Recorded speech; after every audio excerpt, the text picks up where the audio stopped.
عليكم ورحمة الله وبركاته.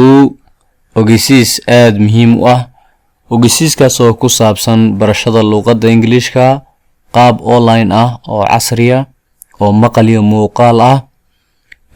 haddii caqabad ka haysato qorista iyo akhriska iyo ku hadalka luqadda Ingiriiska, waxaan ka caawin doonaa inaan ku barno barashada luqadda Ingiriiska muddo aad u kooban, ku hadalkeeda, qoraalkeeda iyo akhriskeedaba.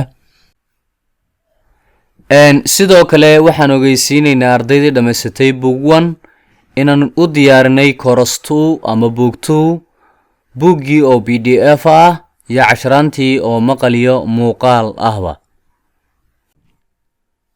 wixii macluumaad ah iyo faahfaahin dheeraada waxaad nagala soo xiriiri doontaa telefoonadka shaashad ku qoran.